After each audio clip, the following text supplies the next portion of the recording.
Please, the next person on the stage is a threefold threat to you, in a way, when you talk to her. She's an entrepreneur. She can see you through if you're not. She is an angel investor. And she's sometimes, or very often, behind the money funding the VCs. And what you might not have known is that she used to be the prom queen of her prom in high school. Please welcome on the stage Colette Ballou from Ballou Capital. Applause! Thank you for that. I'm going to get you for that one. That was a confidence. Yes, what he neglected to mention is that I was also on the mime team. So I can mime you into oblivion, okay? So I'm an angel investor, I'm an entrepreneur, and I'm an LP. The LPs are the people who fund venture capital funds. But I'm here to talk to you about what angel investors look for, and I'm also going to twist that around and give you some tips on what you should be looking for in an angel investor, because it's not just about us looking to give you money. You need to be discerning and choose us wisely as well. So, I am Colette Ballou, and I like my new glasses. These are some companies that I've invested in. You'll notice there's a good Latvian one up here, which I'm very proud of. Probably the most advanced is Molotov, which recently took a 20 million Series B, which of course is an indication of strength and momentum. I'm also an investor in Cavalry Ventures in Berlin, and I'm about to make another investment in a yet unnamed venture capital fund in London that I'm very excited about. And I've also been a mentor in these fine programs. So I have a lot of experience in looking at companies, assessing them, doing SWOT analyses. And what are we looking for? We're looking for a guaranteed return on our investment. Duh. But that doesn't exist. There's no such thing. There are some angel investors that are deep domain experts in what you're doing right now, but those are rare. So usually, I'm talking to you about the rest of the investors that you're going to be looking for. What signals do we look for in you that tell us that you might be a good investment? The first one is very simple: be reliable. What does that look like? Well, it's basically doing what you say you're going to do when you say you are going to do it. It's as simple as being prepared for a meeting. Being prepared means looking me up on Crunchbase or LinkedIn and knowing that I'm not just an investor or what else I've invested in, maybe trends in what I invest in, also knowing that I'm an LP, also knowing that I've started my own company, Ballou PR, and it has 3 offices. Just showing that you know who I am. You'd be stunned at how many meetings you take, and people just think, oh, you're the money, but they've never bothered to do any research into why I might be interested in what they're doing. Also, don't exaggerate. It is perfectly okay for you not to know the answer to the question I've just posed. But you can say, I'll get back to you with an answer. And that's the kind of thing I love. I love to see, if you don't know it, fine. But showing me that you're proactive and that you're going to go get the answer, I really love that. And golly, you would think this would be simple, but show us how you're going to make money. More than a few times, I've had people come to me with a great idea, but it's been more of a social idea for the good of humanity, which I'm excited about, but angel investors want to make money. You have to show us what it's going to look like. Is it a subscription service? Or, how do you charge? At which point are you going to charge? Very simple, but show us how you're going to make money, because if you don't show us how you're going to make money, that means you don't understand the underlying dynamics between investing and startups, which is people want to see a multiple. Venture capital firms also want to see a multiple on their investment. And if you don't understand that, or show that you don't understand that, that makes us worried and nervous, and that's a signal to an angel investor that maybe you're not a good investment. Show us how you're going to scale. How's this thing going to grow? What are you going to do? Which markets are you going to target? If you have data and privacy issues, maybe you shouldn't be entering Germany right now, right? And maybe you have people on your team. A logical sales target would be an airline. Do you have people in your company who've sold to airlines before? Show me. Tell me about that. And also, and this is a real tricky one, showing that you can listen and learn, it doesn't mean everything that I say or any other investor says is something that you should just take as gospel and like do whatever we say. But showing that maybe you've learned over time, you've made a mistake in the past and you learned from that, how have you changed the company or what you're doing? I like to see that. None of you are invincible. I'm not invincible. I've already made 3 mistakes on this stage today. We're all human, but what I care about is, can you learn and correct? And finally, if you're not enthusiastic about your company, why should I be? So be enthusiastic. Doesn't mean jump up and down, but I want to see that light in your eyes. Now let's turn the tables. How do you hunt for us? Because you should be screening us. We're not the only ones. It's a filtering process both ways. And don't ever forget that. I know that sometimes you feel powerless, that you're going and asking for money, but you're not. Because if you're doing it right, there should be competition to invest in you. So first thing I strongly suggest is looking, your team is only limited. So look for an investor who brings something that you're missing. Right?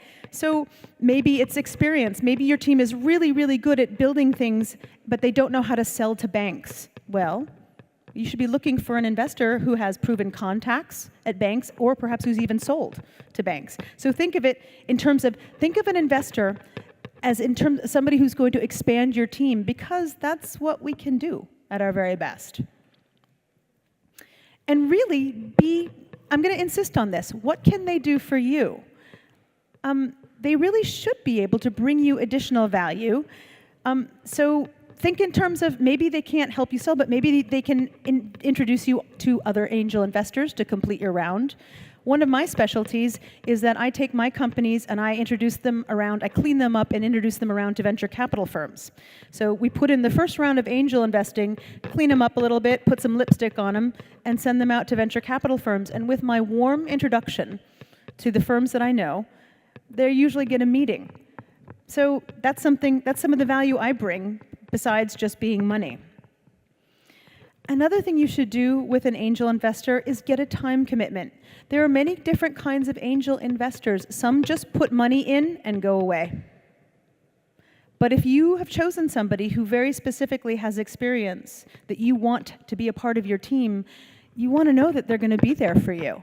Now, maybe they can only commit to an hour a month. Get that commitment sorted. Talk about it. Don't just assume that because someone has put money in your company that they're going to provide extra counsel and be there for you. And it really should be a conversation. Maybe it's not a contract, but there needs to be a very firm understanding of what they'll do.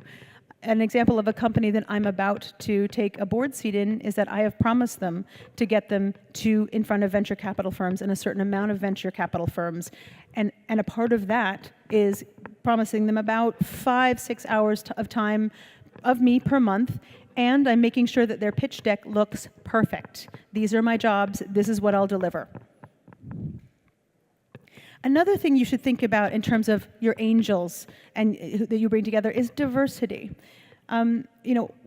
Diversity, why diversity? Well, pretty obvious. Most of you are going to be selling to people who don't look like you, don't sleep with the same people you do, and have different colored skin than you do. You need to have all kinds of perspectives around that table to help you sell and grow and scale. This is actually incredibly important to scaling.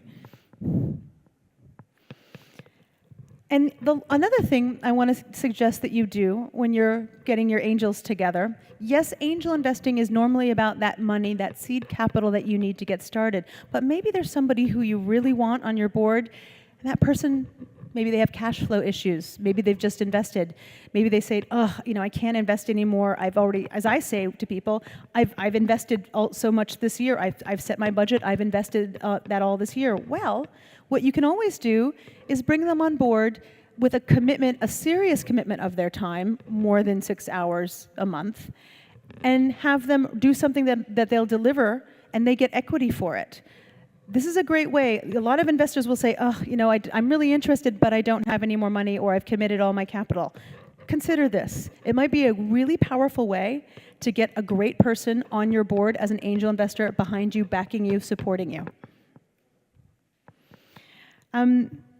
This is a controversial one, and I know I'm going to get a lot of trouble from other investors. I believe very strongly that I may only have a certain amount of value for you. So I insist that if I take a board seat, it is only for 1 year, and then you review my performance. Have I delivered? Do I have what it takes to go forward? Maybe my value was only introducing you around to venture capital firms. Now you've got that money in the bank. You don't need me anymore. That's fair. You don't need me as dead weight on your board, and you should turn your board over. Now, a word of caution: when you get investment from a venture capital firm and they take a large stake of your company, they will probably have a right to a board seat. So you can't always apply this to venture capital firms in further rounds. But with those early board members, you can. So offer them something. And even with one of the companies that I invested in, BCA, they actually tested me out for a whole year before they gave me a board seat. Seriously. But I really enjoyed it. I learned a lot, and they just granted me the board seat now, and I'm thrilled with it. I know them, they know me, I know what I can provide for them, and so you might even want to do that as well. And finally, guys, I know money is sexy, and sometimes you think, if I just get this money in, it's going to solve all the problems, my company's going to be great. But what happens when you get an investor who is actually damaging, detrimental to your business? You must get references. Don't be blinded by the money. Don't be dazzled. It's hard not to be desperate when you're following your dream. I know. I started a company and I built it up from nothing. I know how scary it is. I know how scary it is to have to meet payroll. But getting somebody as an investor who becomes detrimental to your company is literally putting an anchor around your neck and trying to go swimming. Get references. Don't just ask them for references, because of course they're going to give you the names of people who love them. Use LinkedIn. Take a look. Who do they know? What you're really looking for is people actually who've worked with them when times were bad. How did they handle it when things were not great? Because that is the true test of a person. So get references, find the references in any way you can, and preferably find out about how things went when they were bad. And that's really all I had to say. It's pretty quick and dirty. I really hope it inspires you. I want to tell you the best thing I ever did was start my own company. I couldn't be more proud of it. It's brought me endless joy, endless laughter, many friends, and it turned me actually into an angel investor and an investor in venture capital funds, and I couldn't be happier. So please, I hope I got you inspired to start your own companies. Thank you. Thank you. Still mad at you. It's okay, I'm a bad boy anyway. So hey, let's have some questions as well. Please. We have a catch box. Has anybody a question for Colette? Please, don't be so bold. I'm saying it all the time. Raise your hand, just ask a question. Don't ask me about being prom queen. I'm not going to talk about it, okay? Don't do that. I'm going to kill you. The photographer already You just want this shot, don't you? This is the shot you want. Don't do that. Anybody? Question? No? Really? I'm going to kill you soon. Look. Oh, no. Andres, not good. that guy. Not that guy. Not that. Yes. Oh, jeez. Not that guy. Not that guy. Yeah. So Colette, tell us a story. What is the worst experience you've had on a board or as an angel investor? You don't have to name names, but I think it was with you, actually. Just kidding. Ouch! Ouch! It was you. It's the worst I've ever had. They're the ones that aren't deathly. They're the people who just talk endlessly about things they don't know. When you bring a board together, we're supposed to be solving problems. So we sit together, the CEO, the management team brings us the problems, and we hopefully help them sort it out. But then there's always some idiot on the board who just likes to hear themselves talk, and they have absolutely no idea, but they just want to talk on about it. Not the end of the world. The things that are really worse are the people who, frankly, have maybe they have investments that are direct conflicts, and they're using the board to pull information out of one company to feed it to another. I have seen this. Ouch. Right? Yeah. How can you do? We're such a small startup industry is so small. How can you do something so evil? So there are things like that. They're the people who, there are a group of them who just, as counselors or as consultants take board seats and take equity and then bring absolutely no value. They're basically vampires. So I've seen a lot of that. But the people who actively work to a company's detriment are the worst. And that's why having limited board seats, especially for angel investors, is a great idea. It's harder when you get into VC, of course. But those are bad. Do you have any really bad examples you want to share? I'll tell you some later on. Okay, deal. I would like to continue actually on this topic about ethics. So, is it ethical to invest into competitors? No, or it's not absolutely not. Without declaring it, no, you shouldn't do it. I don't think it's not illegal, but it's wrong. It's not illegal, but it's wrong. And if you do it, you should definitely tell both parties, look, guys. You have to. I mean, the same thing with Ballou PR. When we have a company that might be considered a competitor, we talk it over with a new business client, prospect and the existing client to see if we can reconcile and they're okay with it. Which are these kind of other big no-goes for an angel investor? So if you, as a startup, see angel investor doing something that you go like, I'm not sure if they should be doing See if I see investors doing things? Yep. Or which are ethically not okay. I mean, I think anything that you wouldn't want in a friend is a pretty good measure, right? I mean, and it goes to all things. Just the way they comport themselves. Years ago at Ballou PR, when in France, I used to sit at the receptionist desk to see how people treated me when I walked in, to see if people were nice or if they just dismissed me. Because they thought I was the secretary. They didn't know I was the they thought I didn't know I was the owner. So I was sitting there and I'd just be like, oh, bonjour, bienvenue, blah, blah, blah. And some of them would just be like, here's my coat. And I'd be like, oh, you're in trouble. You just handed your coat to the wrong person. So it's things Get me like some coffee. Yeah, exactly. But people reveal themselves. Ouch. People This is reveal very themselves. good. Yeah. I had one more question regarding... Oh, is this the you show? I didn't know this was all about you and your questions. But look at this crowd. They're not asking the questions. I have to make it interesting. Come on. Look, there is a question there. Okay, I will ask mine later. Can you throw the... Give me the... Thanks. Can you... this is like dangerous territory. Whoa, you catch watch it out. in between because this will be a... No. Bad throw. You were totally robbed of that point. What? I wanted to ask you, what was your first experience as an angel investor, and how did your view about angel investing change once you did the first one? This is a good question. Boy, I could give you a list of stuff not to do. My first angel, the thing is, you shouldn't be in this business if you don't fall in love a little bit with every single company you see. And I do. I see possibilities in anything that anyone tells me because I'm an optimist. But then I have to start filtering and being like, okay, does that make sense? Have I seen that before? Do I have the domain experience to help them, etc.? So I think just being kind of blind, going forward, I'm absolutely going to have clauses in my contracts with companies about how long the founder has to stay. I've had a couple, the founder, I invested and they just, pew, off they went. And I was like, I invested in you. What are you doing on a beach in Bali? Jesus Christ. So that's probably the first thing is I just kind of protect myself a little bit more and just say, look, especially to the investors that I'm investing really in them, be like, I need you to tell me you're going to be around for the next year or two. Not for the rest of your life, but I just want you to get the company from here to here. And I've been burned twice on that one. You would think I would have learned the first time, right? Oops. Good. There is another question from the gentleman from there.